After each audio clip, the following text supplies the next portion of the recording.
Hello and welcome. We are here once again for the fantastic, excellent SRL TCR League for the final round of season number 11. This 10, I should say. I'm looking at something that says season number 11 because next week we head out for the season 11 pre-season events. They are absolutely free to join and I recommend that you do. It is going to be an absolutely fantastic event coming up, but first we need to end here around season number 10, and we are of course at the fantastic Hungaroring for this one.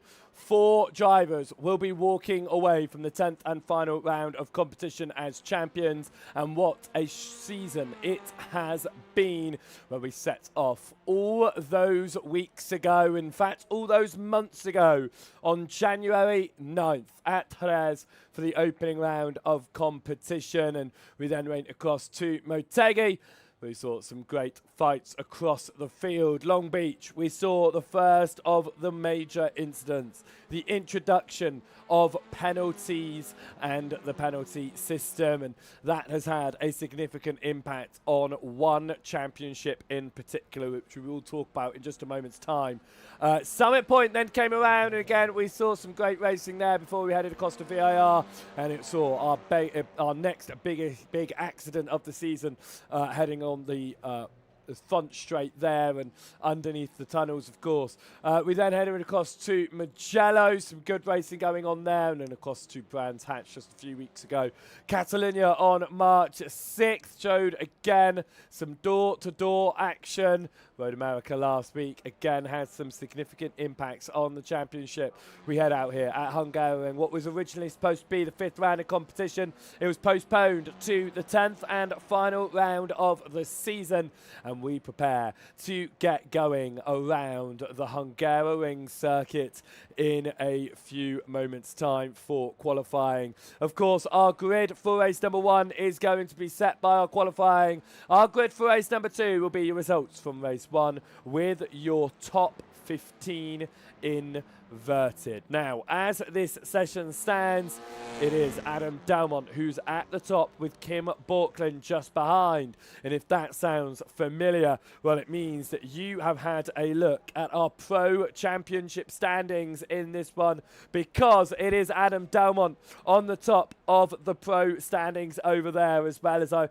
have a little bit of a look-see at our Pro Championship standings myself with 892 points. Borkland is mathematically the only driver still in with an opportunity of winning that championship. He sits on 847 points, which means right now he's sitting 45 points behind. 75 points for a victory, of course. 2 races coming your way, which means that there are 150 points on offer. No drop week today as well, which means if Dalmont does have another poor week, which we saw him have last time out at Road America, it means that he could lose the championship to Borkland, but it is his to lose right now. And as it stands, he is running the fastest out there. Get the points on the board in race number 1. If he can increase that 45-point gap by 30 points in race number 1, he mathematically is your champion. But Borkland just needs to stay within 30 points. And at the moment, he's sitting second in this practice session, which means that he is going to keep himself mathematically in this championship. But I do say mathematically because the gap is big. But it can, and it does change, especially with no drop week applied today. The rest of your the rest of your pro field being shown there. Jaden Scotton moving up into 3rd position. Of course, he was here last week. It was a very small field of drivers out this time last week in each of the championships, and Scotton, of course, coming home with some great results to his name, taking his first victories, and it dropped Will Lyon, Espinera and Thurtle down the order there. Let's have a look then at your semi-pro standings, because unfortunately Downing will not be able to make today's race. However, mathematically he does not need to, because Daniel Downing is your semi-pro champion. It's the first time that we have had this semi-pro class. It's the class between your pros and your pro-ams.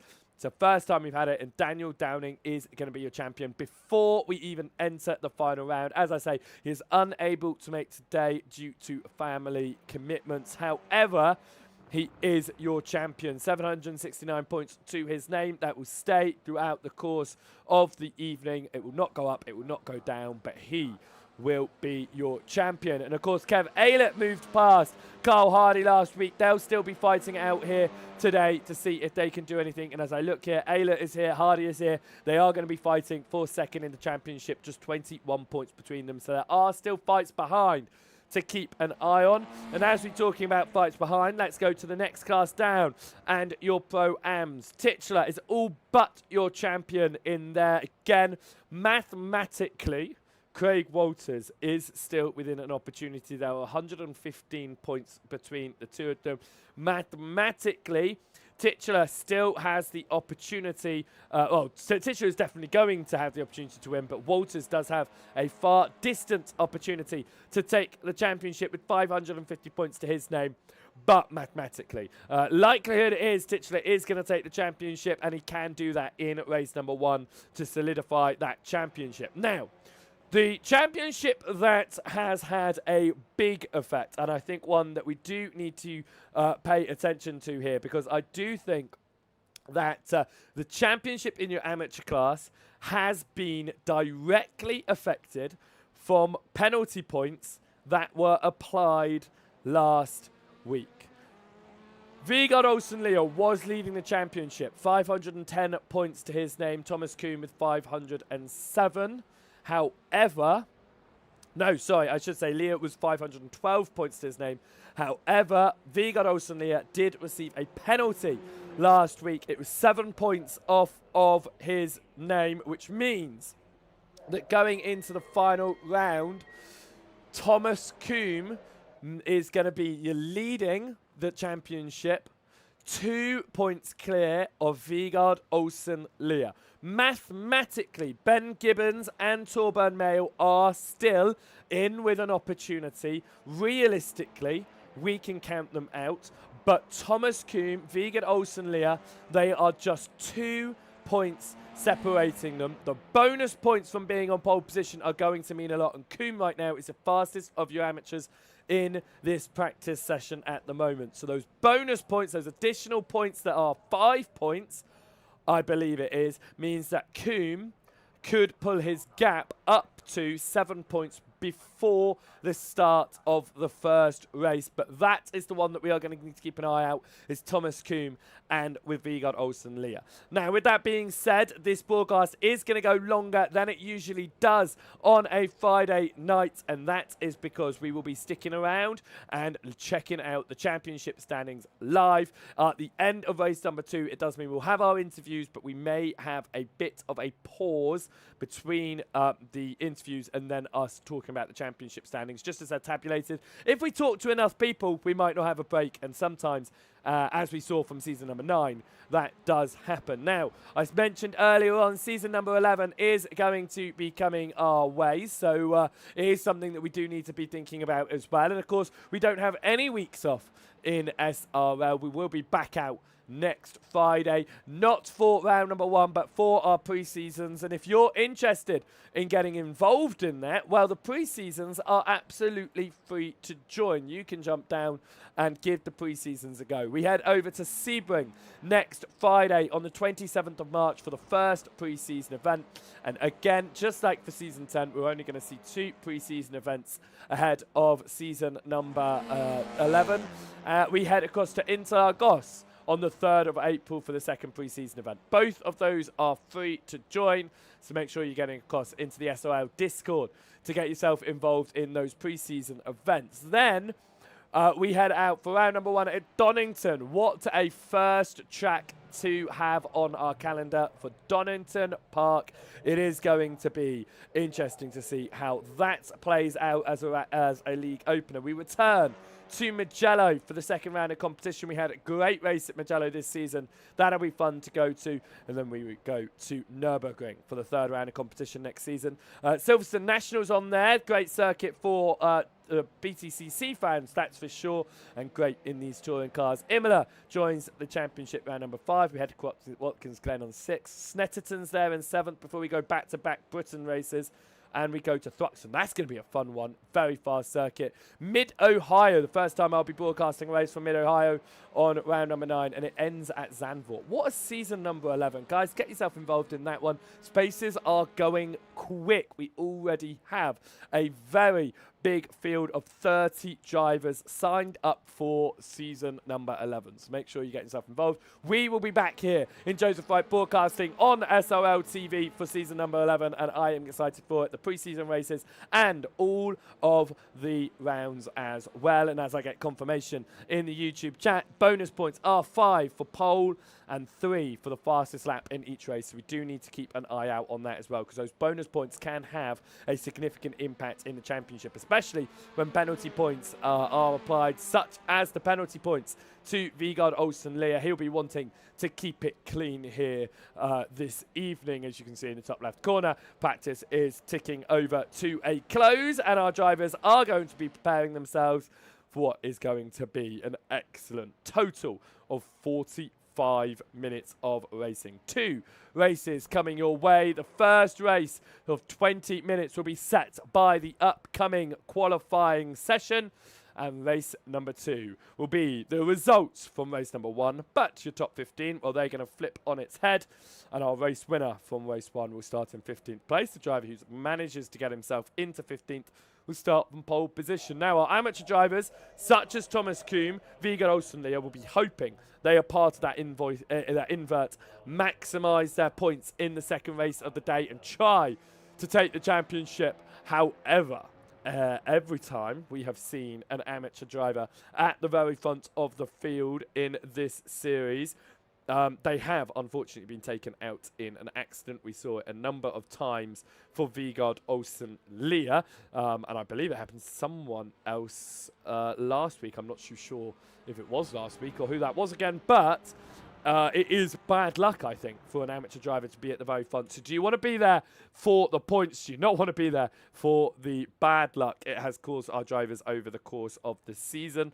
And finally, before we get across into our qualifying session, I think it is good that we touch base with our team's championship as well, because alongside all of our drivers racing individually, they are going to be heading out there and getting some points on the board for the teams. And as it stands, Next Gen Racing Green, that has been the dominant team of the season, are no longer in that dominant position, with Sim Racing Forces Norway sitting just 45 points behind, and with a potential 150 points on the board for one driver. That door is still very much wide open. SRL Purple, I think, are SRL Purple are mathematically out of it. However, Sim Racing Forces Norway, Kim Borkland, Ronald de Jong are going to be going head-to-head with Jack Brown and Adam Delmont in the team's championship. All 4 of those drivers are out there. They're going to be seeing what they can do. Right, checkered flag is out here, which means we are going to be focusing on our qualifying session, which is just about to begin here around the wonderful Hungaroring circuit. And I really do mean that. It is a brilliant track. It is a tricky circuit, of course, in Formula 1, likened to Monaco, but without the barriers. In the touring cars, however, a very different beast. And I've been watching through practice as drivers have tried to make their overtakes and their opportunities. So, with 4 car classes preparing for this one, 3 of them are still mathematically to be decided. I think we do have to keep a very close eye on the Pro Championship. Delmont and Borkland, in fact, will keep such a close eye that we will watch Adam Delmont on his outlap here. But we do need to keep an eye on Kim Borkland as well in his chase to try and catch up to Adam Delmont, because, of course, they are just 35 points between the 2 of them right now. Or is it 45? Now my maths is terrible already. It is 55. No, 45. It's 45. we'll pretend my maths is good. It's 45 points between the two of those, 75 points for a victory, of course. Then we need to have a look at, I would say our pro-ams. Just keep an eye on Titular. If Titular finishes, I think, like 20th or better, Titular is your pro-am champion out of race number 1. Your amateur class is your super duper close class. Thomas Kuhn, 507 points. Vigard Olsen Lia, 505. That is the one that is going to come absolutely down to the wire. But depending on how race 1 goes for Dalmont and Borkland, Dalmont could win the championship mathematically in this first race, and he is going to be hoping to do that because his race number 2s have not gone well as of late. And of course it has allowed Kim Borkland, who's been having stronger overall race weekends, to be closing up in that championship. Right then, we are going to ride on board with Adam Dalmont here, and we are going to ride on board with the Honda machine. Of course, a number of cars jumping across to the new Audi last week when we headed out to Road America. We are now at a circuit that is strong for the Audis, but certainly not the strongest car of all of them. The Hondas are looking pretty quick out there. We've obviously got the old Audi machine in JB Dejay, and we have got the Hyundais on the Elanchas and Velosters still putting in laps. That's a bit of a wobble there from Craig Walters, who was the first man out on circuit. Now Dalmont is going to get the benefit of the tow here, but we'll be hoping that Walters does not slow him down. In fact, as that Walters moving out of the way, it is not, as we come up towards turn number 4 here. Well, Dalmont is all over the rear end of Walters, and it could be impacting his lap time now. And I think Adam Dalmont might just have to back out of his lap. He's not going to, because Craig Walters, in fact, backs out, gets out of the way. Dalmont would have been hindered just a little bit through the back end of that course there, but he continues to push on hard now as we come through the 6-7 chicane and into 8 and 9.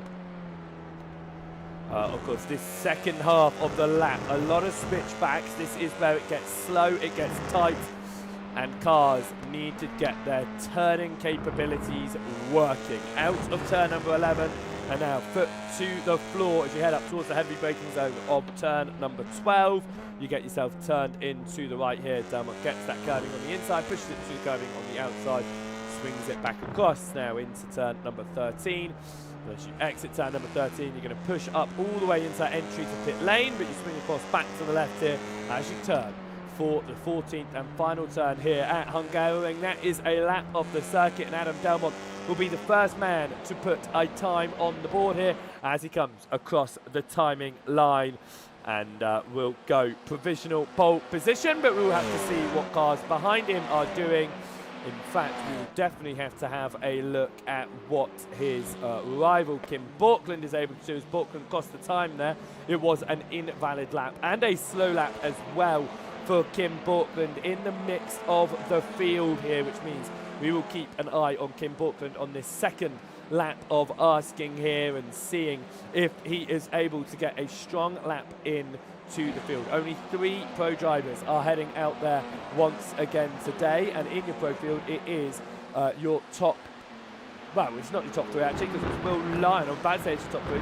Will Lyon's out, which means he will get past Jaden Scotton for 3rd in the championship, but it's Dalmont, Borkland and Will Lyon are your only 3 pro drivers out there today. The rest of the field have a few more out there. Your semi-pros sorry, your semi-pros are your biggest looking field as Kim Borkland gets through the chicane and at the moment keeps this lap valid, which is exactly what he's going to want to do, as Torburn Mayer is your first of your amateur class to get onto the board, and then Thomas Kuhn does.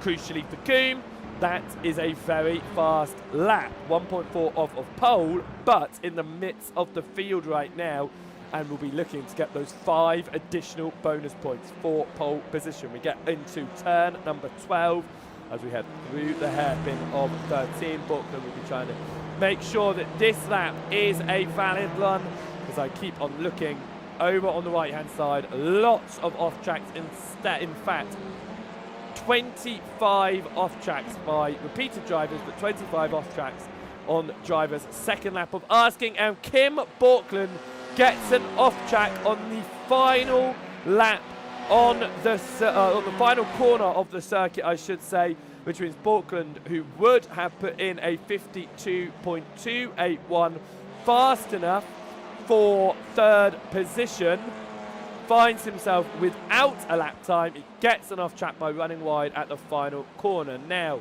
Vegard Olsen Leah just crossed the timing line there and goes first in class. That will put Olsen Leah back ahead in the championship in the amateur class before race 1 even begins. It'll put him 3 points ahead. And look at the difference in their overall race positions. They take their points from overall race positions, of course.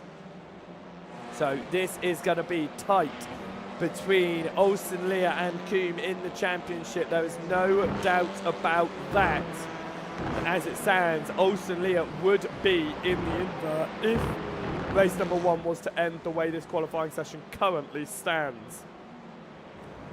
As we have a little a look back at a few other drivers who are yet to get lap times on the board. We go back to Kim Borkland here, who is trying to get the pro machine up towards the front, but this lap, once again, for Kim Borkland, is going to be invalidated. Kim Borkland, at this rate, is going to be starting his championship challenging weekend in the final round of asking from the rear of the field, which is not what he is going to want nor need. As we actually look at how his teammate is doing it, because we obviously have the teams fight going on, and Ronald de Jong right now, 6th place in this session, knocks down to 7th as Kim Borkland gets a lap time on the board. It showed me as an off track for Kim Borkland on that lap of asking. Yeah, Kim Borkland, lap 3, off track, but that lap time is invalid. It was valid. Interesting. Okay. Now on to the 4th lap of asking for Kim Borkland here. Look how close it is. I mean, I don't think that you can really deny that this season has been an incredibly tight, hard-fought fight for anyone. Currently, your top 4 drivers are less than a 10th of a second apart. Will Lyon and Adam Delmont, first and second position, are 1/1000th of a second apart in this session right now. And Adam Delmont is going to try and get past the number 20 machine and find that 37 on the front row. He'll be looking for the additional bonus points from pole position to help him in keeping that at 45 points advantage, which would turn to a 50 points advantage after qualifying if Delmont is able to place it on pole position. He comes through turn number 12 now, just 2 more turns left and 5 more minutes left in this session as well for our drivers as they look to try and just place in last minute laps. Vandenbroek, Ben Gibbons, London, all of them yet without lap times, all of them amateur drivers, which does help Vegard Olsen Leah and Thomas Coombe. But look at Leah, he's up in 13th, Thomas Coombe down in 20th, a huge gap between your AM drivers, which I am almost certain will be seeing Coombe and Leah into the Pro-Am class next season if they are joining us for season number 11, which if I have a look actually at who is involved in season number 11 right now, Vegard Olsen Leah will be back, and I do expect them to be in that Pro-Am class. And as it stands, Thomas Coombe, I'm almost certain I saw Coombe's name at one point. Yep, Thomas Coombe will also be back. I do think we will see them both in the Pro-Am standings next season. I think that they have both shown great pace in the amateurs, and even if whoever misses out on the championship, I do think we'll see them in that, what is on our standings right now, the purple Pro-Am class. Our green semi-pro class, of course, won by Daniel Downing. He is not able to take part tonight.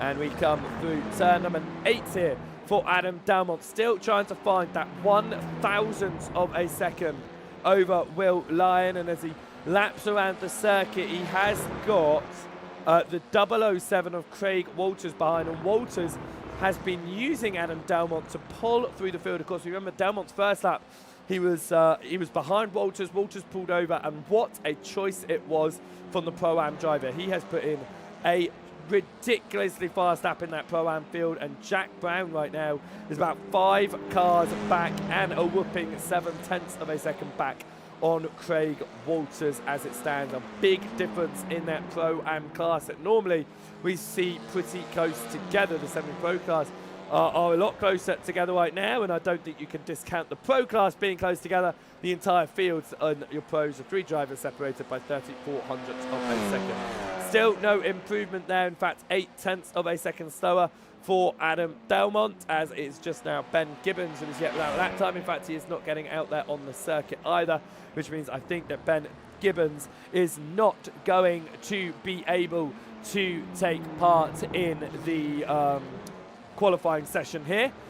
With 3 minutes left on the board and a lap time of 2 minutes, we won't be seeing him put in a lap time. However, hopefully we will see him start the race around the Hungaroring circuit. Round number 10 of the season. It is the 10th and final round of competition. Of course, at Hungaroring, which was originally scheduled to be round number 5, it was postponed to the end of the season. And what a final race it is cracking up to be here. I mean, this is the closest qualifying we have had all season long, and what a way that we could be ending it here. We watched Thomas Kuhn. He's now fallen to 3rd in class because Chris London has moved up into 15th position here. Vigard Olsen Lear has found a huge amount of time, 11th overall right now, which is crucial for the chasing driver in the standings. But with this being said, Leah will take 5 bonus points for pole position and will be sat on 510 points heading into this one. Kuhn will be sat on 507, and I will be doing some of my own mathematics over the course of this one in your amateur field, because I do want to keep an eye on Kuhn and Leah and see if we can focus on what sorts of results we are going to getting out of this. And with that being said, it does mean that I am going to be opening up a document, and it doesn't open up on the main page, which is exactly what I wanted, because I need the point system up and open to me here so that I can keep an eye on the point system as the session progresses and as the race is progressing, so we can keep an eye on our overall points between Kuhn and Leah, and I can hopefully keep you up to date live as best as I can. With this one, we will have to keep an eye on fastest lap between them as well, and I will have to really focus on that because, of course, between the classes, I only see the overall fastest lap. I don't see the class fastest laps, which is something that frustrates me, actually. I wish that we did see the overlay showing us the fastest lap in each of the classes, but it just doesn't work like that, unfortunately, which is a real shame. 40 seconds left in qualifying here, which means drivers are just coming up to end their current lap times and see what they can do. John Brown is your fastest in your semi-pro field and looking to take pole position in that class. And Jay Cooley, he's not taking part in too many races over the course of this season. He is out there again for the final round and running 2nd in class, and it is Ronald de Jong right now 3rd in class, important for the championship in Sim Racing Forces Norway. Adam Delmont 2nd right now, and has his teammate Jack Brown down in 9th position. So it is important in the team's championship as well to keep an eye on Delmont and Brown, and Jack Brown, but also to keep an eye on Borkland and Ronald de Jong. With that being said, qualifying is done and dusted, and we are going to prepare ourselves for the first race of the day here and for the penultimate race of the season. Right then, it is going to be on the grid. Pole position for Will Lyon, a very strong result for him in this qualifying session, but it was just a thousandth of a second clear of Adam Delmont. Kim Borkland will start from 3rd ahead of Pro-Am leader Craig Walters.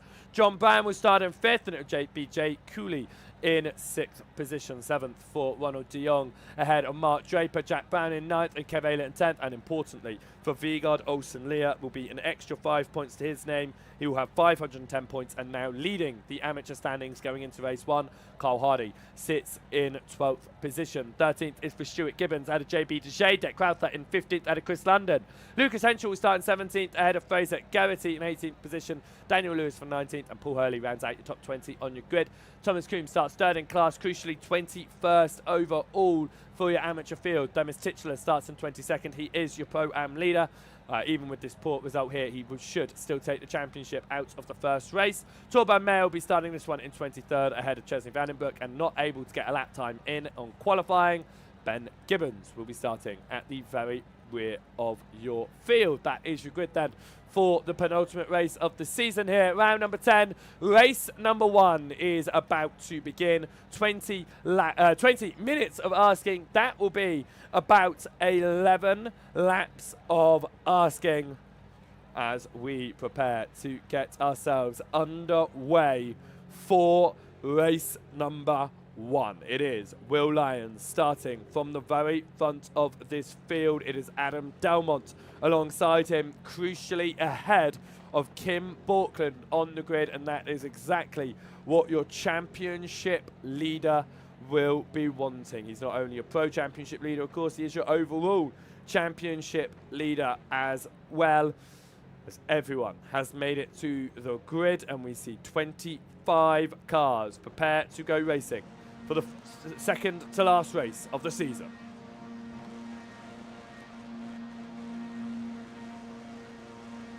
We are green and away here for round number 10, race number 1, and we head up towards turn number 1. Immediately, Lyon goes defensive. To the right-hand side, we have accident in the background. That's Ben Gibbons facing the wrong way at the rear of the field. Damage, but it is going to be Delmont to the inside of Will Lyon, and he's going to try and keep it to the inside. He needs to get this position early doors, as that's John Brown who's made a move on Kim Borkland just behind. Lyon is going to get the inside line now through turn number 2 as he's going to try and keep the nose ahead, because Delmont doesn't want to get any contact. He stays behind and falls into second position. And on the start here, it has been disaster for Kim Borkland. He continues to fall down the order, down to 9th position at the start of this race for your championship contender. And at the moment, it is going to be championship for Adam Delmont, as that off the circuit was Craig Walters in the background. He manages to come back on, but it's slight contact with his teammate of Fraser Garrity. It is going to be side by side between Walters and Garrity for a podium in class there, but Garrity stays ahead and Walters just has to give that one up. Ben Gibbons will have to come down pit lane on the opening lap of asking. He has got a meatball flag out of this one. Thomas Coombs jumped the start, will have to also visit pit lane. 18 minutes already ticking down to on the clock here as we come up towards the end of the opening lap of asking, and the opening lap is where you're going to make most of your moves on a circuit like this. Jay Cooley to the outside of Kev Ayler here, and they have got the amateur leader Vigard Olsen-Lear behind. That was Ayler running very deep, and Olsen-Lear is going to take full advantage of that one, moving inside the top 10 right now. Going to be stuck on the outside of Ayler. We'll be hoping there's no contact in this fight, but Vigard Olsen-Lear moves around the outside and will hold on to 10th position as it stands right now. But that is Kev Ayler looking to try and get back towards the inside, up towards the braking zone for turn number 1.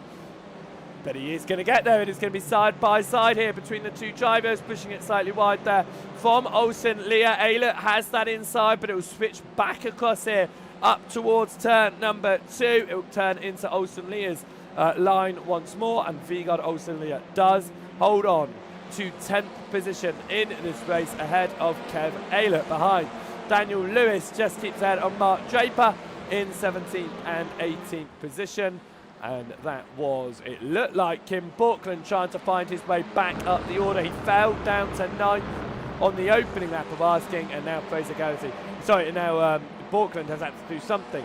Stuart Gibbons is down and out of this one. What has happened to Stuart Gibbons here? It looks like an issue for Gibbons, because he's pulled over straight to the side there with no clear reason. So I do think that was a issue for him. Right, what's happened? This was London on the opening lap of the race. Has found himself spinning around after some contact. And then we had early doors off the line.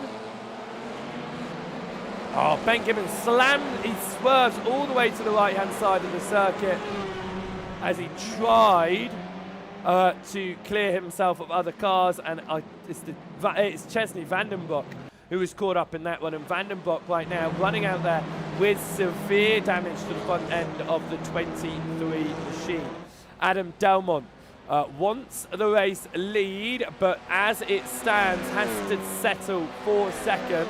But these points will be helping Delmont nonetheless, especially with Borkland sitting behind him as it stands. And even as it stands right now, Delmont would not mathematically win the championship in race number 1, but he will take a massive advantage going into the last race, as Ben Gibbons is down pit lane. Chris London is also down pit lane right now as well. And Mark Draper is on the rear of Daniel Lewis. They're fighting out for 16th and 17th position in this race. Up ahead, JP Deshay is getting close to the rear end of Deck Crowther, but they are in a lot of close trains right now between all of our drivers as we head up towards the turn number 4, which kicks off to the left here, and very easy to push yourself out wide, as we see a number of cars doing behind there, and one of those being Daniel Lewis went extremely wide in that chase behind.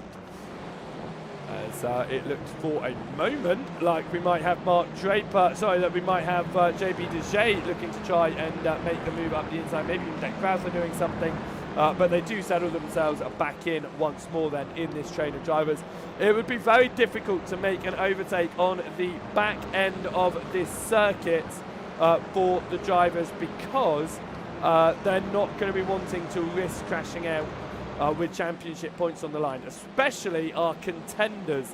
Of course, they definitely won't want to be falling down and losing any points, which I think is why we saw Delmont take it a little bit easier than I think we otherwise would have done normally. As fan attack issues there for Stuart Gibbons, and it means that he will find himself down after he towed down to pit lane. And Ben Gibbons is out of this one as well. Chris London and down pit lane is, I believe that Ben Gibbons has had another issue, possibly. He certainly has. This is what has happened to Ben Gibbons. It's through the 6-7 chicane. He spins himself around, and straight away you saw that as he hit the wall, the rear left suspension just collapsed. And that is some major issues for his car, and he has to pull it over to the side on that one. Right, Ronald de Jong looking to help out his team here in the fight for the team's championship. Ronald de Jong chasing down John Brown, looking to take first in your semi-pro field, but also take third overall, which will significantly help his team, with Kim Borkland sitting 5th in this race right now as well. Jack Brown down to 7th. Of course, the team's championship is another one that we need to keep an eye on between the Next Gen Racing drivers and the Sim Racing Forces Norway drivers. Of course, Ronald de Jong and Kim Borkland teaming up for this series in 2 different teams. They've decided to come together, and that's why we see that mishmash of a livery on their cars. But we come through turn number 11 now, and de Jong is all over the rear of John Brown in the fight for victory in class, but third overall as well. And you'll see Delmont still on the rear end of Will Lyon here as we head up towards lap number 5 in this race. And I do like these circuits that are rather long to lap, and the reason being is because the time just absolutely disappears underneath you, because it's not like Silverstone National, for example, next season. We're going to see about 22 laps of asking. It is going to be a very long feeling race because of the number of laps you're going on. However, in the timed races where you have these long laps, it means that you're only going to be doing 11 laps here. The time disappears so quickly. There was a train of drivers behind doing some ducking and weaving. Jay Cooley looking to try and move past Jack Brown and potentially try and catch up with the rest of the semi-pros, including Carl Hardy. But Cooley does have the amateur leader of Vigard Olsen-Lea behind, sitting in 9th position. And Vigard Olsen-Lea has gained a number of overall positions in this race as well, really helping the championship because Thomas Kuhn is 27th 22nd overall. Now, as it stands, shall we do a little bit of mathematics as they race? I certainly am going to give it a go. Sitting in 9th position, Olsen Lear is going to gain an extra 48 points, whereas sitting down in 22nd for Kuhn is going to be giving him an additional 29 points, which would separate them by 19 points. Lear is already 3 points ahead. There would be a 22-point advantage in the sway of Olsen Lear. That is without any bonus lap points. And with where Vigard Olsen Lear is right now, he is also going to be involved in the invert, which will place him 6th on the grid as it stands for the final race of the day. Adam Dermott still chasing down Will Lyon here, not looking to try and make any risky moves for the lead, of course, but also he will be thinking, how can I take yet another victory this season? Ronald de Jong, though, looks to the inside of John Brown through the final corner, and there is contact for the lead of your semi-pros. A slight nudge of wheel-to-wheel racing there, and Ronald de Jong moves up to 3rd. John Brown is not going to have all of that, though, because he is going to move back to the inside of Ronald de Jong here towards turn number 1. Brown has the inside line. Kim Borkland can see the semi-pros fighting in front of him. Will be hoping to try and move on to the podium position. John Brown, for the time being, holds on to 3rd place as they come up towards turn number 2. Is de Jong going to make the move to the inside? No, he decides to stay behind. He knows he's got Borkland behind him as well, and going to the inside would have put him on the outside on this crucial turn number 3. As we head up towards the 4th turn on the circuit, this battle now for 3rd position includes Kim Borkland, who dropped down to 9th on the opening lap of the asking. He is in a recovery drive right now.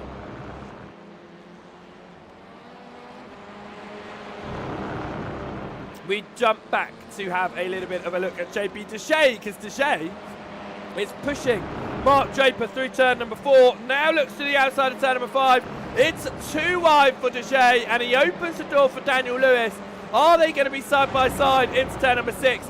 Almost, but Lewis was deciding it's safe to back out of that one. That would have been a really difficult corner to try and get towards the inside 4. And with that being said, Daniel Lewis stays behind Deshay for the time being. They're in separate classes, but they are fighting for 16th position overall, looking up towards Mark Draper, who as it stands will be taking the pole position in race number 2 with our top 15 invert. Back to our fight for the overall podium, though, because Ronald de Jong once again is on the back of John Brown and Vigard Olsen Lear. Your amateur leader has had an issue and has gone around, and that is not what he wants in the championship. Was it contact? It was contact for Vigard Olsen Lear. That is not what Vigard Olsen Lear would have wanted. It was Kev Aylett who went into the back of Olsen Lear. Crucially for Lear, he holds on to onto pole position in the invert. But that is going to have a significant impact on points now. Kuhn still being in 22nd position. Lear now will only be getting 36 points. With that one bit of contact, he's just lost 12 points that he would have had in hand going into the final race of the season. Mark Draper, though, looking to now get past Kev Aylett. Aylett pushes it wide through turn number 4, and now Draper getting right to the rear end. Has a little bit of a wobble. Aylett moves to the inside. I think Aylett might have a slowdown there that he is trying to get rid of. Does it invite Olsen Lear in? Olsen Lear is on the outside there, gets to the inside line, has to settle it in though. Olsen Lear will be wanting to push, but also knows that his championship rival is all the way down in 22nd position as Aylett off the circuit again there. Are we going to see Aylett defending hard from Olsen Lear in their fight for what is now for 14th position? JB Deshay is back into this one. Aylett moves to the right hand side and lets Olsen Lear through. Following the contact there, I thought that might be what Kev Aylett would have wanted to do. After the initial piece of contact, Kev Aylett has allowed Vigard Olsen-Lear to make that move back through. It'll be 14th instead of 9th for Vigard Olsen-Lear, but it does hinder Kev Aylett as he falls a number of extra places as well. Unfortunately, contact happened, but that was an on-track solve of that one. Will we see penalty points applied? We will have to wait and find out. Fraser Garrity looks to the inside of his teammate Craig Walters, but they don't swap positions. And that is Dec Crowther just chasing on behind. Right, whilst we were watching all of that go on, there is a fight between Jay Cooley and Jack Brown. Cooley's on the inside, Brown on the outside. They recently swapped positions. Jack Brown is leading your pro-am field and will be getting 8th position in this one right now. Crucial for the team's championship, but he will be wanting to get back into 7th and past Jay Cooley, who is running 4th in class right now. Cooley will be wanting to close down that 3-second advantage to Carl Hardy. I've just looked at the time though. It is only 5 minutes left in this one. Where has the time gone? 5 minutes to go. And with that being said, we'll see about 3 more laps of asking. Jay Cooley holds on to 7th place right now, and Adam Dalmont has seen the rear end of the number 20 machine all race long. Even though it won't be a race victory, will it be something that Dalmont just agrees with and takes the points for? He will be thinking about the championship over individual results right now, and there's no point risking an accident that throws him behind. Kim Borkland even puts him out of the race. Ronald de Jong looking to try and take this podium, and Andre Borkland behind in 5th position is still going to be trying to look to get through onto an overall podium here, not only for his own points but for the team points as well. And we're trying to pull de Jong, the 2 teammates there of course in de Jong and Borkland as they come out of the final corner and over the timing line. De Jong is just a few tenths of a second behind Brown, but I don't think we are going to see that opportunity open up for him on the start of the 9th lap of asking for these drivers. Through turn number 1 they go. And it will be, it is going to be John Brown ahead of Ronald de Jong, still ahead of Kim Borkland. That's Carl Hardy trying to put in some good laps for his championship as well in that semi-pro field. And he'll be hoping to take a class podium. With that 6th place overall will be a strong result as the gap at the front goes down to about about 1.5 tenths of a second, but it does open up a little bit. Line running a slightly wider line there. We are going to get to about 2.5 laps to go as they come through the 6-7 chicane. They are running around in formation, and as I said, I think that's the way that Dalmont is just going to accept this one as it stands, because he is going to be taking a huge amount of points with this result. He'll be taking 70 points to his name. Kim Borkland will be taking 56. That is an extra 14 points, which will open that gap up to 54 points between the 2 of them. No, it'll be 59 points between the 2 of them, which means that all Dalmont will have to do in the final race is finish 4th, and there's absolutely no way that Borkland can win the championship. Right, we come up towards the end of the lap here, of end of lap number 9, and we'll have 2 more laps in it, as this is the midfield fight that we are currently watching. Mark Draper chasing down Lucas Henschel ahead, and in one of the few cars that remained in the Honda, did not jump across into the new Audi, of course. Last week, a lot of drivers making that free jump into the Audi. They get 1 jump per season, and they switched cars with the release of the new machine. It proved to be the right choice at Road America last week here at Hungaroring, though. It is the car at the very front of the field, I won't deny that. However, the Hondas are still looking very, very strong out there. It looks like we may have just lost Fraser Garrity from this race due to connection issues, which is a real shame for Garrity. And he will fall his way down the field and looks like potentially out of this one. And that is a real shame, because that was a strong looking result for Fraser Garrity. He was running ahead of running ahead of his teammate. In fact, he was running up in second in class for Fraser Garrity, and I know the frustrations on that. I was running in the 4th position in my own race on yesterday evening, and then followed that was connection issues, and it is more frustrating than binning it and throwing it into a wall, actually, connection issues. So I know the frustrations there. Ronald de Jong, though, finally has an opportunity on John Brown up towards turn number 12. Ronald de Jong has been following behind all race long. There's a little bit of a nudge there. De Jong wobbles. Brown back to the inside. De Jong is wide here. Kim Borkland looking to potentially get involved. No, he backs out of it. He sees his teammate ahead of him, fighting it out for a win in class. The white flag flies as it was just a moment ahead for Ronald de Jong, but he knows where he can do it now. And will we see it happen again? As we get onto the breaking point of turn number 1, de Jong will stay behind. This is what was going there. It was a great run through turn number 11 for de Jong. Got to that inside line.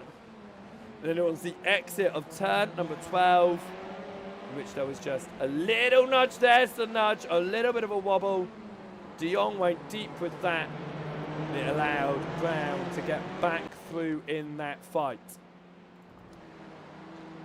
We have a little bit of a look in this front field. Delmont still chasing on behind. De Jong still getting pushed by Borkland here, getting that help from the teammate. What is de Jong going to decide to do if he cannot get past Brown?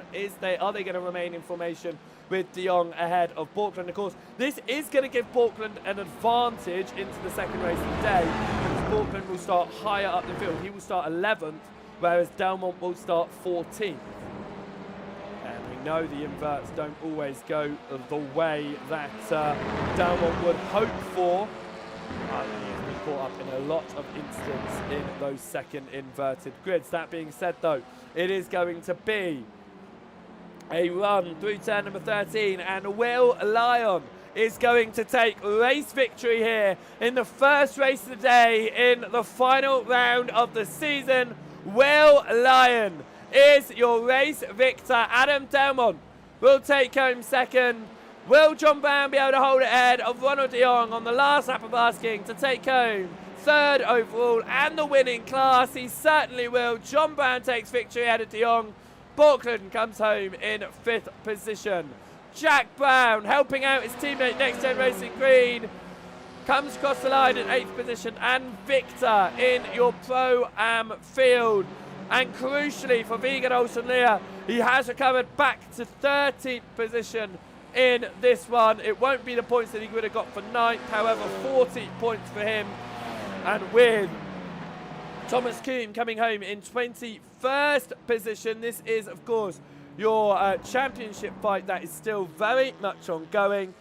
With 21st position and 30 points for Thomas Kuhn, is an extra 10 points to his name, which means Leah will be sitting with 550 points, not including a fastest lap bonus, and Thomas Kuhn will be sitting with 537. He is sitting now at a 13-point disadvantage. That being said, let's have a look at our fastest lap times, and it is very much 3 bonus points for fastest lap. For Olsen-Lear, he will be sitting on 553 points, which means that Thomas Kuhn needs to overcome what will now be a 16-point disadvantage. Olsen-Lear will be starting the final race of the season in 3rd position. However, every time Vigard Olsen-Lear has found himself to the very, very front of the field, we have seen him get taken out. So we shall have to see what happens in the final race. And that being said, let's have a look at our race results here at the final race of, final race 1 of the season. Will Lyon took victory ahead of Adam Delmont. John Brown came home in 3rd position. Ronald de Jong in 4th.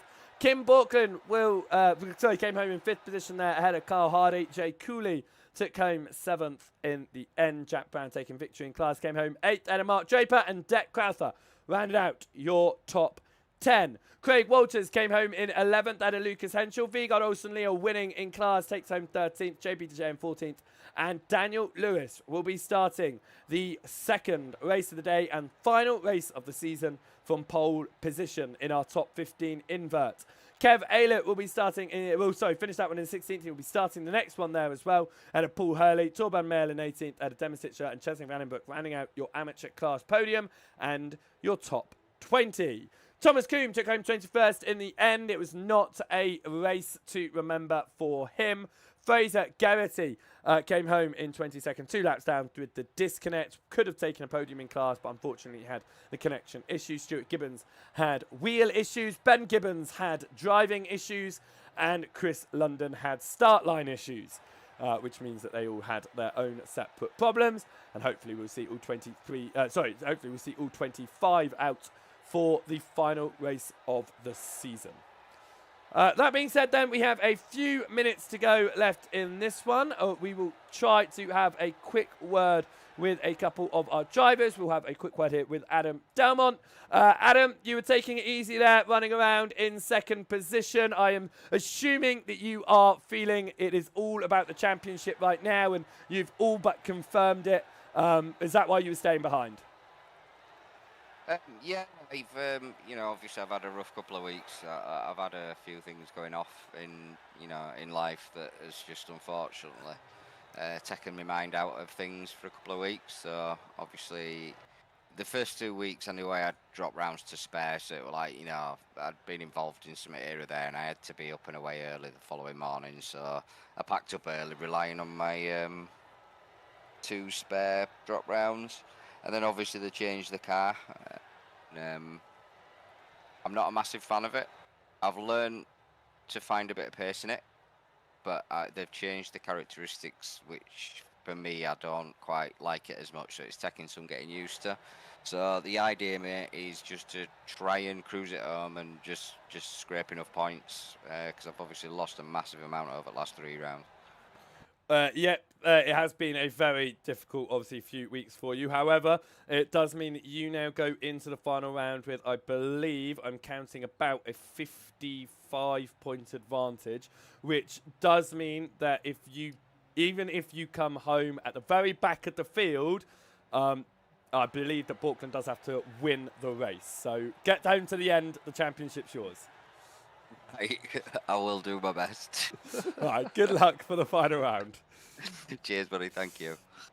Adam Delmont there. He came home second in that one. He'll be starting in 14th. He's talked about, obviously, a few bad weekends, but it all comes down to the final round, of course. And with that being said, we do look at that fight in the amateur class. Thomas Coombe has fallen behind at the moment. We do not have the opportunity, unfortunately, to speak to either Thomas Coombe or Vigard Olsen Leah going into the final round of the season. But it is going to be an interesting one in that amateur field. Out of the first race of the day as well, it means that Demis Titchler will take your championship in your Pro-Am field. So joining Daniel Downing as a confirmed champion this season, he will take the championship in your Pro-Am standings. That means the only 2 classes left to decide are your pros and your ams. Delmont, all he has to do is cross the line at the end of the race. He will be season champion as far as my mathematics are concerned. They're not the best mathematics, I must say. However, as far as they're concerned, Adam Delmont just needs to cross the line, because if he crosses the line in 25th position, he will take 26 points, and even with the 75 points for a race victory, if Borkland is able to get there, the gap is too big for Borkland to be able to recover. This is all, of course, on my own terrible mathematics abilities out of that one. If I look at points, it will be 962 points on the way of Delmont. For Borkland, it will be 890... No, it'll be 901 or 902 points, in fact, which means it's a 60-point advantage. Yes, it means that Delmont just has to cross the line victory. Cross the line, get points on the board. Even if it's 25th and last, Delmont will be champion if he can get to the end of the race.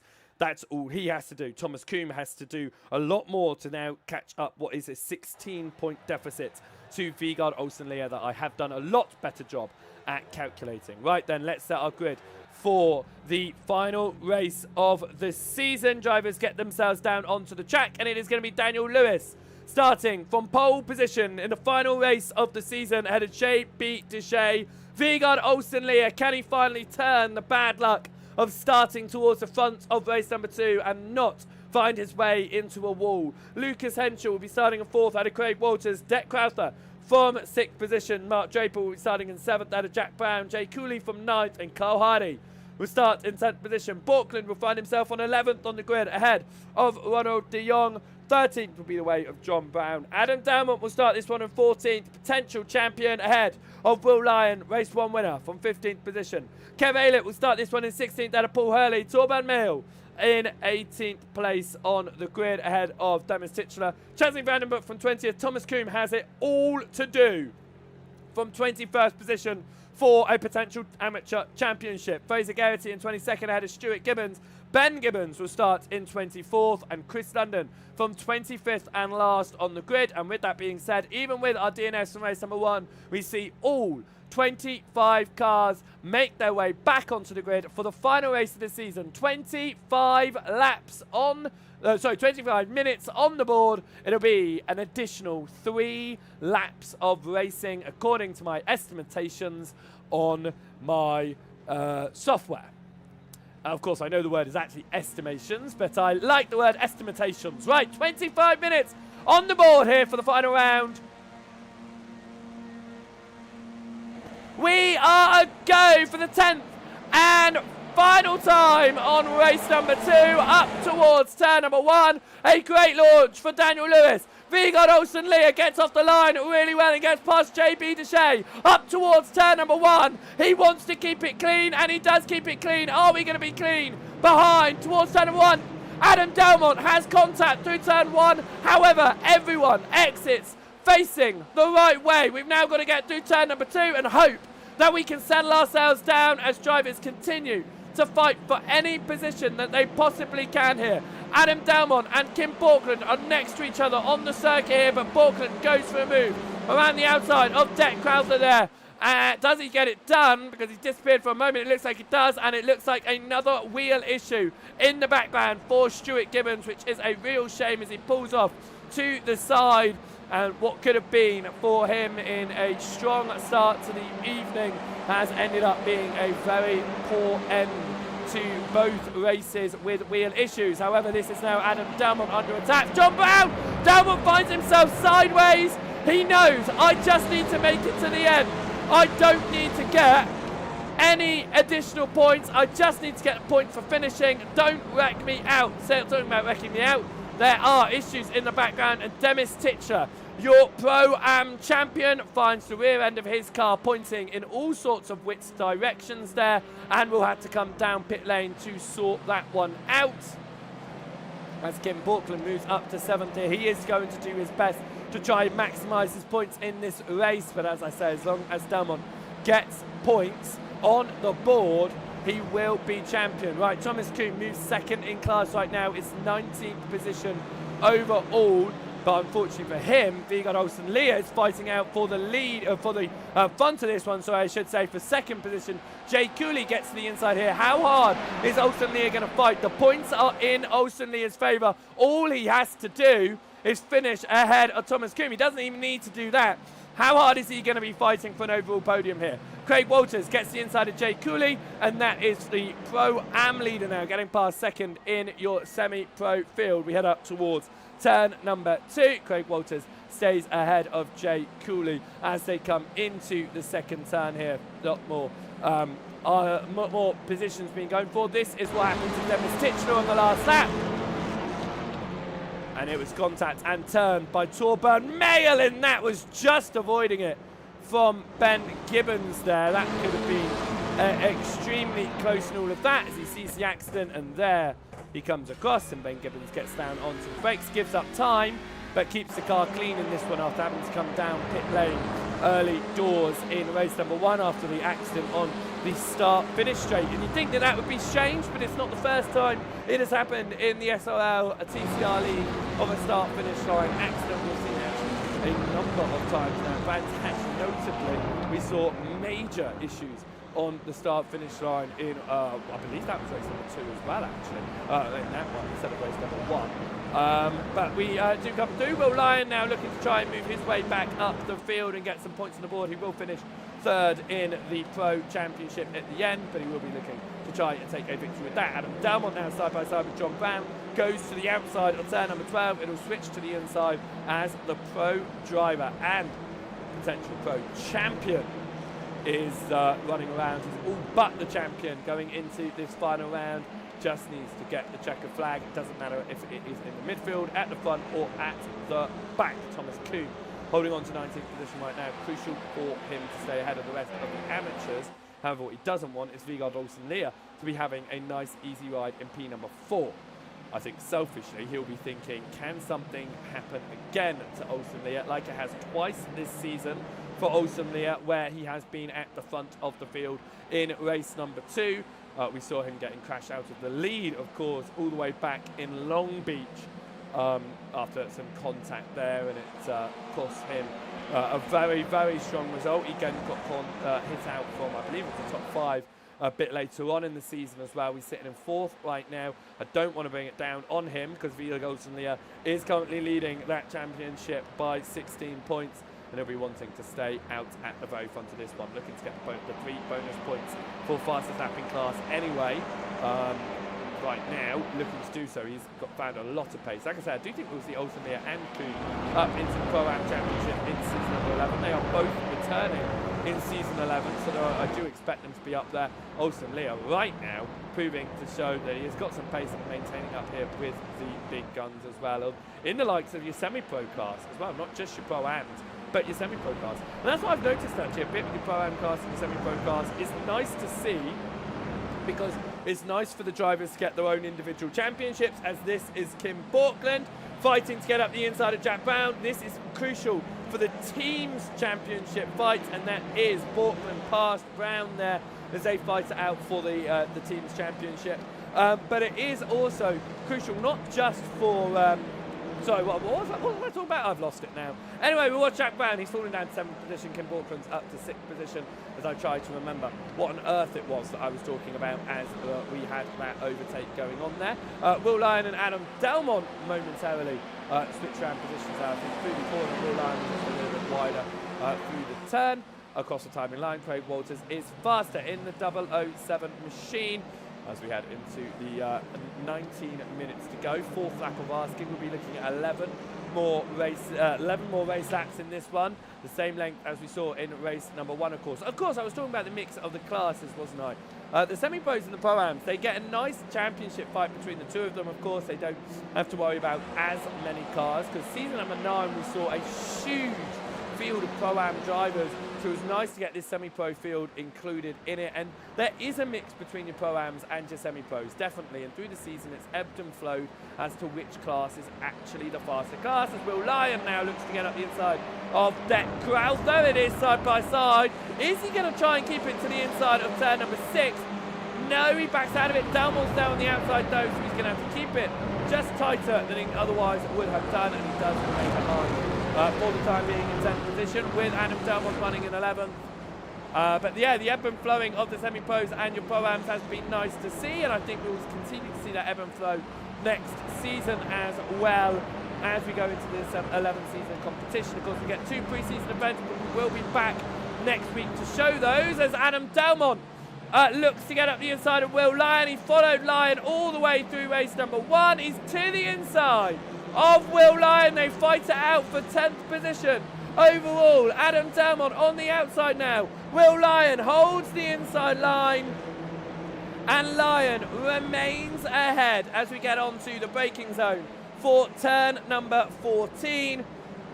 And Will Lyon will keep it ahead of Adam Delmont for the time being. We know that Delmont's not pushing as hard as he normally would. He is thinking about just trying to get it to the end, getting those points to his name, but he is also a racer at heart. He looks to the inside of Will Lyon, and that door does open up for him. Once again, he can see Crowther and Dijay fighting out as well, just ahead, and he wants to get past all of these guys. He wants to find some extra points, have a strong final round of the season, not just take what comes, as he does have to stay behind Will Lyon once more. Lyon looking for a slightly different line on Crowther ahead, but they'll have to stay behind as it stands. Up towards the front of this one though, and that is going to be Daniel Lewis, your race leader, who slid his way through turn number 4 and now loses out to JB Dijay, and Olsen Leah is looking to try and take a podium in this one. Vigard Olsen Leah gets to the inside of Daniel Lewis, who falls from first to 4th in a matter of corners there. Daniel Lewis just falling and falling and falling.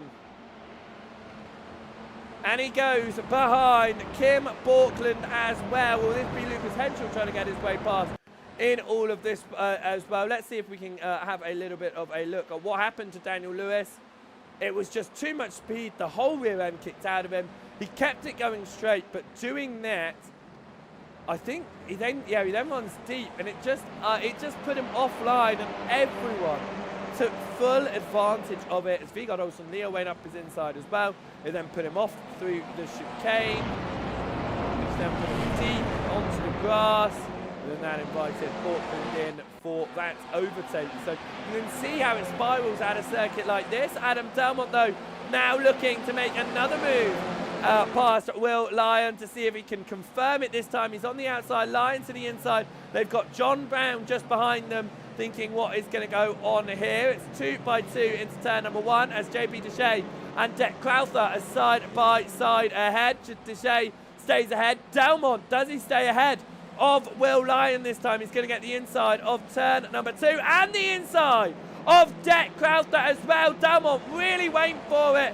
He's going to be side by side with Crowther though, through turn number 3 and up to 4. Delmont will have that inside line, and Will Lyon is looking at trying to fight back in it right now. Smoke ahead, but it's side by side through turn number 4. Delmont's going to be stuck on the outside of Dec Crowther. Will Lyon trying to get back involved in this one. Delmont holds it on the outside, still side by side with Crowther. Are we going to see it side by side through the 6th, 7th chicane? We certainly are. Delmont rides the curbing to the inside. Lyon knows he needs to get up behind Delmont.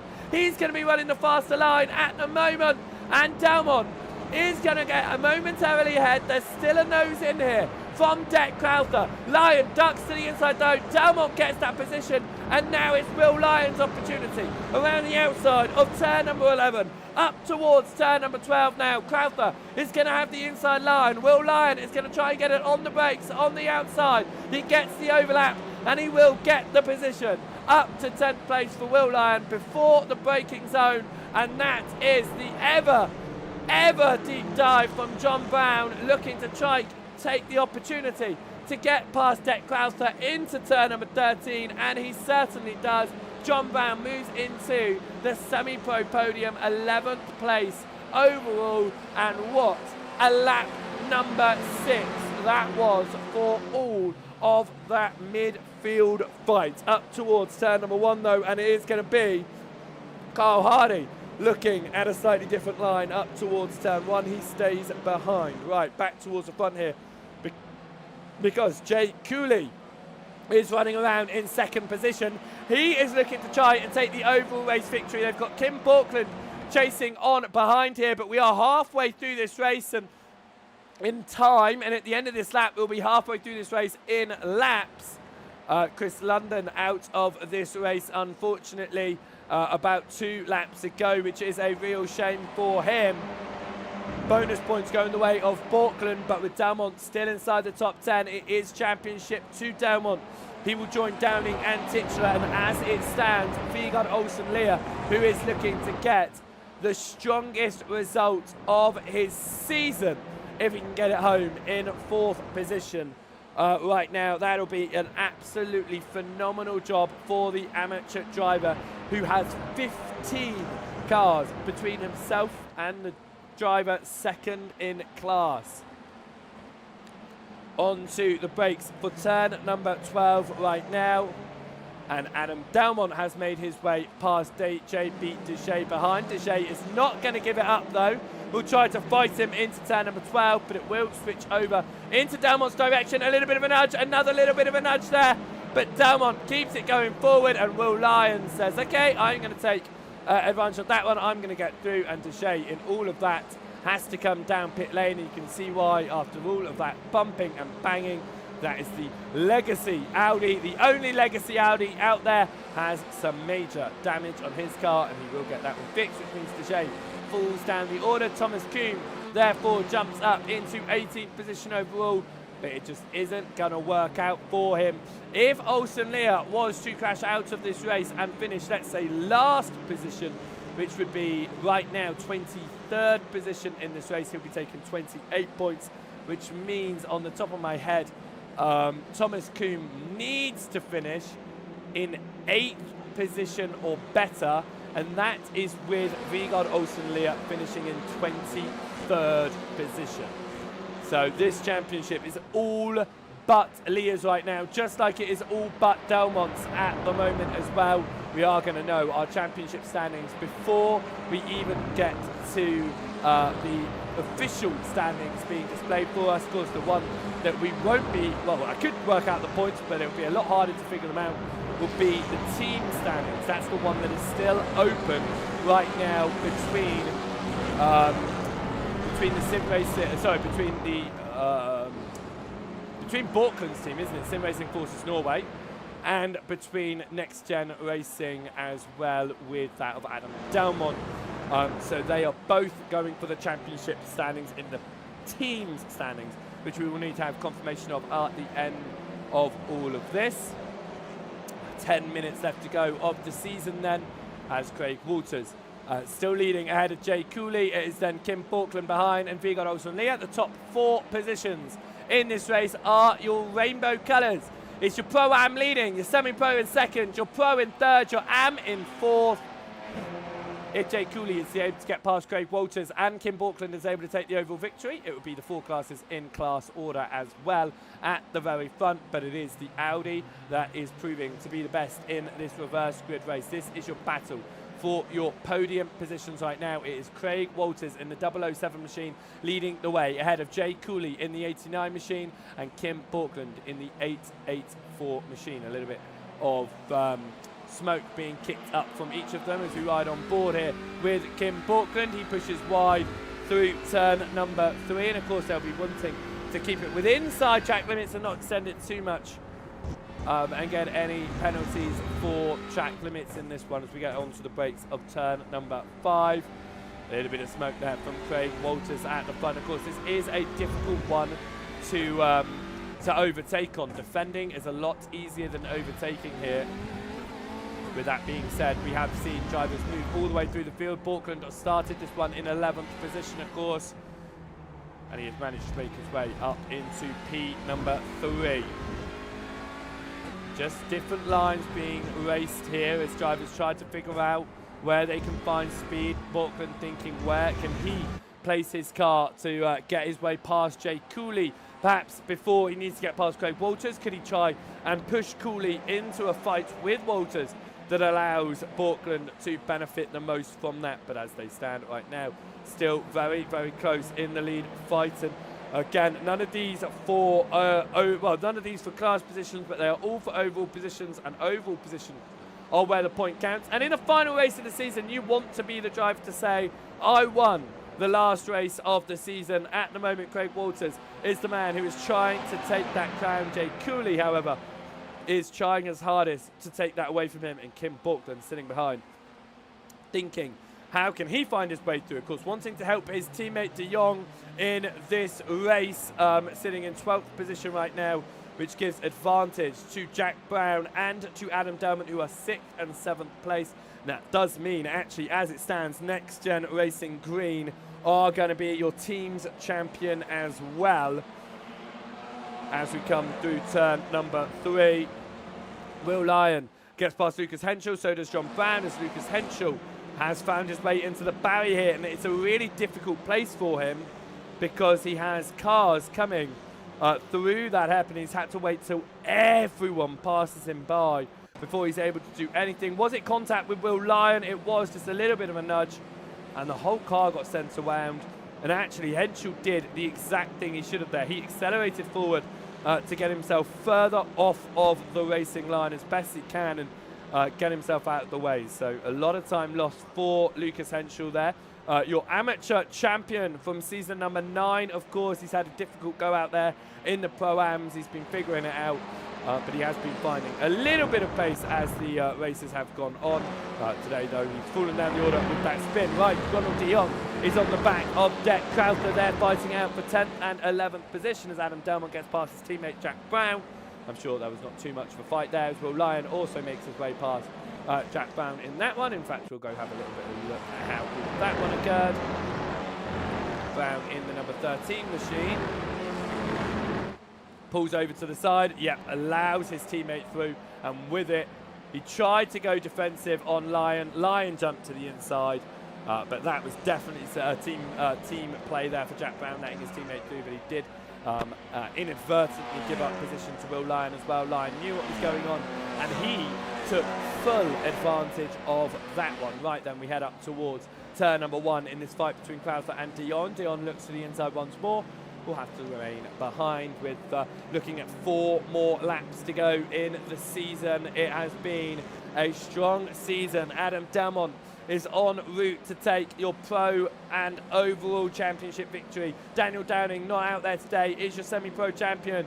Titchler is your Pro-Am champion. He's had a poor evening here today, but he had enough points in hand over Craig Walters, who did not, in the end, turn up today anyway, if I'm not mistaken. No, he did. He did. He's winning this one, actually. He's winning this one. 75 points to his name. That was my memory going off for a moment because I was looking a bit further down the order. Craig Walters, actually, 75 points. Yeah, it was just too much. If Walters had this sort of result in race number 1, he would have been able to pull it back on Titchler, but this is not going to be enough for Craig Walters. Titchler will be taking 28 points to his name, even with the win from Craig Walters. It just isn't going to be enough. Titchler is your champion in Pro-Ams. But in your amateur class, it all came down to the final head. 2 points coming into this one, difference between Coombe and Leah. But Vigard Olsen Leah taking a strong result in race number 1, and with it has taken I have to say, a semi-pro style race here. I think we're going to see Vigard Olsen Leah in the Pro-Ams next season, but the pace that he has shown here today has been worthy of a semi-pro.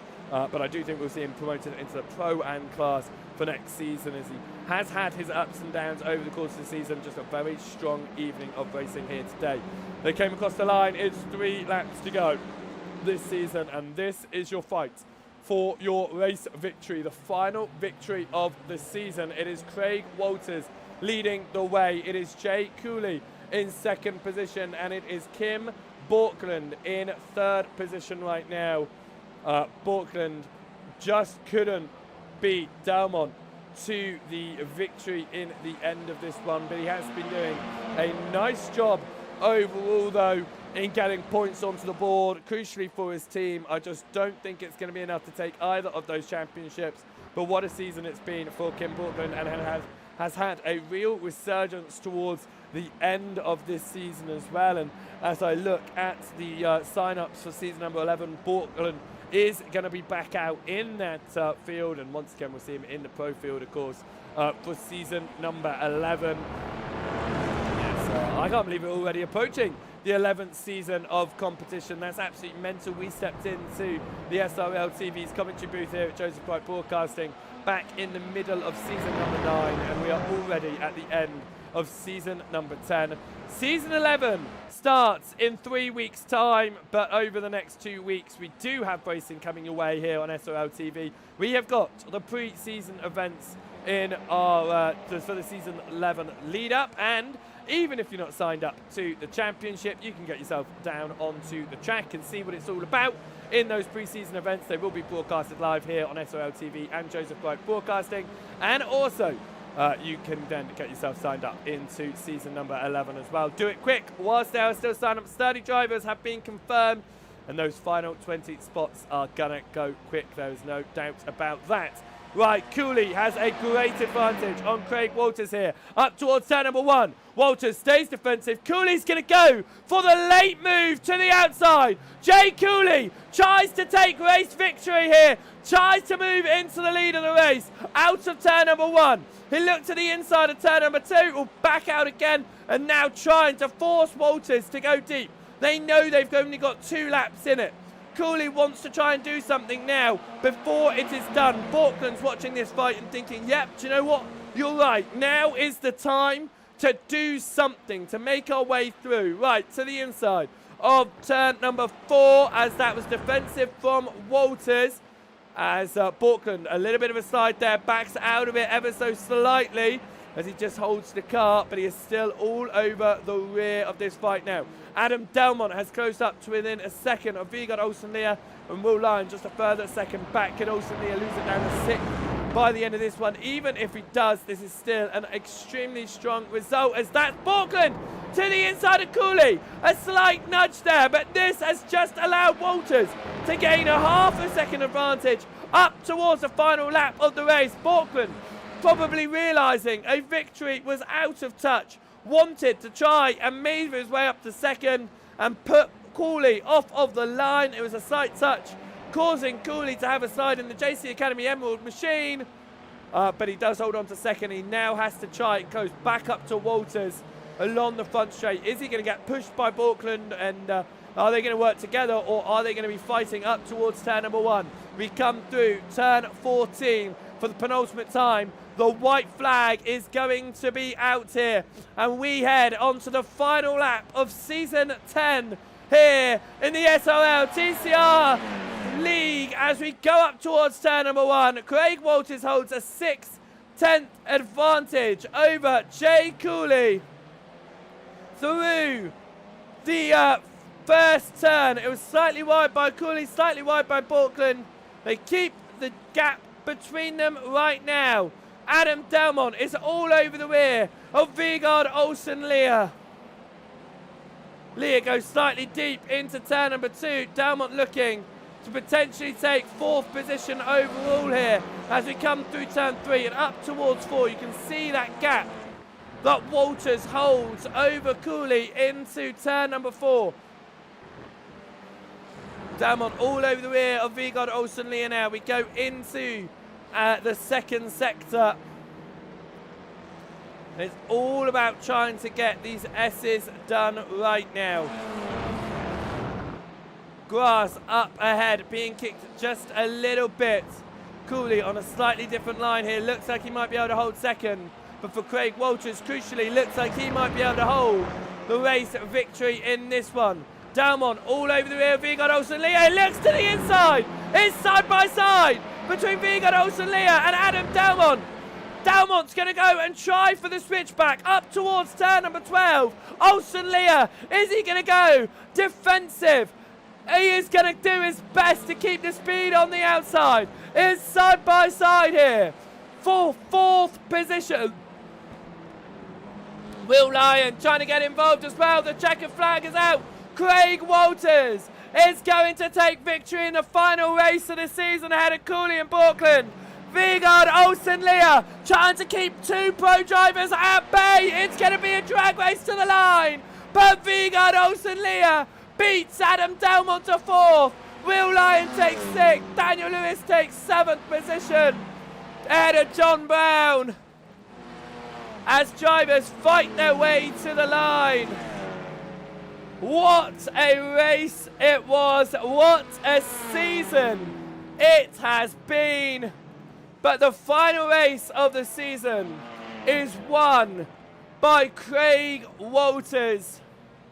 The championship is won by Adam Delmont. He is your pro and overall champion, Adam Delmont. Daniel Downing is your semi-pro champion. Demis Titchler is your Pro-Am champion, crossing the line in 23rd. And with a 4th place result in the final race of the season, Vigard Olsen-Lear is your amateur class champion. A touch on the back there from Thomas Kuhn, who was fighting him into this final round, but the speed of Vegard Olsen-Lear was untouchable in the amateur class this evening. What a brilliant, fantastic, just epic ending to the season. And with it all being said and done, victory to Craig Walters. And let's talk us through our final race results of the season. We will then have a word with a few of our drivers, and we'll be awaiting the championship standings for season number 10. So we can talk you through the official championship standings after all of it. We might take a quick break between us, our interviews and us doing that, though. Let's look through our full race results at the end of the second race of the day, though. And Craig Walters takes victory in the final time of asking. Ahead of Jay Cooley, it was Kim Andre Borkland in third and Vegard Olsen-Lear in fourth. And that is the first time this entire season we have seen the top 4 positions taken by all 4 classes. Adam Delmont took home 5th overall, enough to take home his championship ahead of Will Lyon.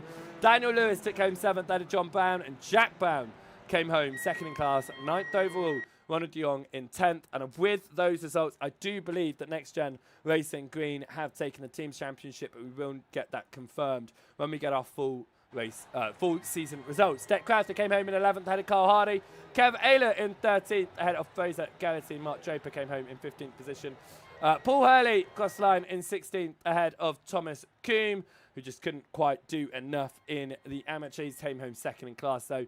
Chesley Vandenbroek came home in 18th overall ahead of Torben Mail. Ben Gibbons down in 20th, rounding out your top 20. Lucas Henschel in 21st had JB Deshay. Demis Sitcher was your final driver to cross the line in 23rd position, and it was Chris London and Stuart Gibbons who came home in the end in the very back of the field. And as we see that, look at this from the 3 teammates. Of course, it was Kim Borkland running under a slightly different banner this time, but I think it's lovely to see the 2 Audis and the Honda, of course. It was Kim Borkland running around in that livery, teammated this season with Ronald de Jong, of course. And then it was the 2 amateur drivers, Torben Mail, he's the one in the Honda. And then it was Vegard Olsen-Lear in the end as well. They're just getting themselves all sorted for a nice, pretty picture in front of the garage here. But an excellent job, of course, inside those championships. Of course, remember early on in the championship, we have Vegard Olsen-Lear and Torben Mail tied on points. That's how close it was between the teammates. But there you go. You can just see them having a bit of a fun go out at it in the cars. And what an amazing season it has been. Then let's have a speak to a few of our drivers after all of that one then, as this comes to a close here at the Hungaroring. And we will start by having a word with one of our drivers that has had a bit of a mixed bag of a season. He's been up, he's been down, he's been about everywhere. In the final race of the season, though, he missed out on 2nd position in class, 7th overall to Daniel Lewis. John Brown finishing 100th of a second off of Daniel Lewis in a sprint race to the line. But we will bring John Brown in here. And what a season it has been, John. It has been a fight all the way to the line in multiple classes. And it came down onto the final lap of asking for a few of our drivers just to get through across the line. You came home some strong results here in the final round of asking. How's your season been? How's your evening been? Oh, my season has been terrible, but the tail end has been fantastic. The racing's been great. Really enjoyed it. That last round there at Hungaroring was just crazy. I had Ronald on my tail all of race 1. He just wasn't letting up at all, and Kim right behind him. I know he's got pace. And then that last round there, fighting through the pack without trying to get any damage or kill anybody, it was just intense. It was the hardest fought, what was it, 8th or 9th place I've ever had, I think. 8th place in that final race. And I have to say, Yep. of all of the races, that inverted field has been the cleanest inverted field of the season. And I think that really showed how people really wanted to end this season. It's been a fantastic one. Of course, we don't have to wait long for season number 11. How are you anticipating the next season going into it? You say the beginning half of your season wasn't great. It got better. Do you think you can carry that momentum into season 11? I'm hoping so. I think after Brands, I think I'd only completed 43% of the races. After that, I competed in. But this last half, yeah, it's been really strong. I'm hoping for a really good season next season. I feel like I've got enough pace to do well in the semi-pros. Perhaps, well, I'm not as fast as Daniel Downing, I don't think, but, you know, he might have a few off races. There's always a chance. There certainly is always a chance. Of course, we'll have to see what the classes are like next season as well. There'll be some drivers that are moved up, some drivers that are moved down, so it'll be a bit of a mix into that one. But it should be a strong season number 11. You've ended off with a nice result here, though, at Hungaroring. So a nice way to remember season number 10. Definitely. So I would just like to remind anybody who's enjoyed what they've just seen there, get signed up for season 11 because the places are filling up fast. I think we've already got 30 plus drivers signed up. Another team of 4 just signing up now. So they're going fast. So if anybody wants to get in now. Definitely getting involved in this one, and the pre-season events start next week. Of course, the first of the pre-seasons at Sebring next Friday. That you're more than welcome to jump down and get involved in if you head over to the SRL Discord. But John, a season of highlights and lowlights, and hopefully that momentum can be carried into season number 11. Thank you so much for your racing this season. No worries. Even the lowlights were fun. I'll see you next season. See you next season, John. Excellent racing. John Brown there coming home in 8th position at the end, and I am getting all of the provisional championship standings. So as I get the provisional championship standings, I'm going to get them on a different screen. Actually, I'm going to get them on a different computer here, so I can have a look at multiple things at once whilst I'm dragging people around. We will have a drag of a few people so we can talk to each of them, and we will be talking first of all with our overall and pro champion. It is Adam Delmont. All you needed to do was finish that final race. You did it. Adam Delmont, you win season number 10. Oh, cheers, Joe. Thanks, mate. Finally did it. Come on. Made it difficult for myself towards the end, but yeah, managed to get it together when I needed to. And what a clean second race that was as well. We talked to you obviously at the end of race number 1. I think that's been the cleanest race 2 that we have seen all season long. You had shown some great pace as well with getting through the field. It's a difficult track to overtake, but you managed to move up your way 9 positions in the end. The only time that I would say that I won't count the overtake is when you got past your teammate Jack, of course, but the other 8 positions will count. Yeah. I mean, it was weighing up, you know, because obviously I didn't want to take any silly risks, but obviously I had faster guys behind me as well, like Will, who's been incredibly quick tonight. So it's not like I could relax and just, you know, pick them off as they made mistakes. So there were a couple I think I did have to put a few little sends here or there just to try and clear the traffic. To stop me getting tripped up over and obviously getting involved in multi-car fights further back because of the potential for an incident or a crash. You know, I mean, I finished that race on 12x. So for the last maybe 7 minutes, I was really, you know, trying to monitor my off tracks and hoping and praying that in that last lap or two, when that fight, I was like, do I just stay behind? But then Will caught me really quick, so I was like, right, I'm gonna have to go for it, and just hoped that there wasn't a 4x contact, because otherwise I'd have got a black flag. Well, it ended up going your way, top 5 champion, and to confirm to boot as well, your team, Next Gen Racing Green, managed to keep hold of the championship lead, 44 points clear of Sim Racing Forces Norway. Obviously, these provisional standings in the championships, but it does mean that your team takes the championship with it as well. Yeah, I'm happy for that, mate. I'm more happy for Jack on that one. Obviously, he's brand new to iRacing and having a sim, and it's his first ever, league, and he only got his rig literally maybe a couple of weeks before this started. So, he's driven really well. Admits he's got a few things to learn, as we all do when we're noobs. But yeah, he's got some good pace, and to take a team championship in his first outing in months, yeah, good going. And he also got podium in his class after getting bumped up a class from where he started as well. So give him creds. Certainly, he has had a strong season. As you say, it's even more impressive that he's just jumped in and showing that pace straight away. So we'll see how he improves going into future seasons. Are we expected to see you come back, try and defend your title into season number 11? You know what, mate? Last week when I drove this Civic, there was a real big percentage of me that was like, do you know what? No, I can't do it. I just was. I can genuinely hand on my heart after driving the Civic since I started driving TCRs and no other car. I couldn't drive it. It was just making me. It was annoying me. I just could not drive it. So How's it feeling now? do you know what? After today, I don't know. I was just saying to lads in chat, and I don't know. I feel like I'm starting to, maybe appreciate this and learn this slightly different technique to get the pace out of it. Because the Audi's, a strong car. So to be up there fighting with them at the front, or that have all opted to jump in the new Audi with the lowly Civic, I'll take that, mate. It proved not to be bad actually. So there is a very good chance I will be back. Well, we'd love to have you back defending that title. Of course, we lost Dan Mould, who was defending the title earlier on in the season due to an injury. So it'd be nice to have a defending champion going into season number 11.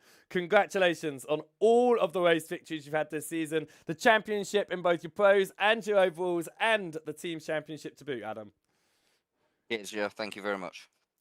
Adam Damont there, your champion of the season. Not your only champion, of course, and we will have a word with a few more drivers throughout the course of the next about 15 minutes, I would say. And we're going to talk to Lucas Henschel next. Henschel being promoted out of the amateurs from last season as a champion in the amateur field. He headed into the Pro-Ams. It's been a bit of a roller coaster season for you, Lucas, as you try to find your feet in the Pro-Am class, but you have had some good results. You've had some mixed results. How's it gone for you?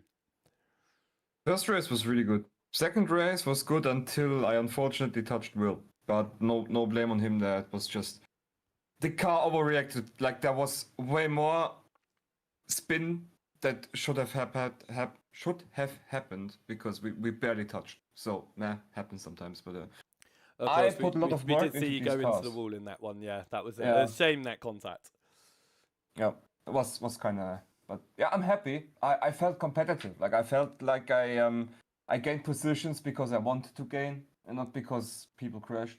I've been putting work into these cars and I'm ready for next season.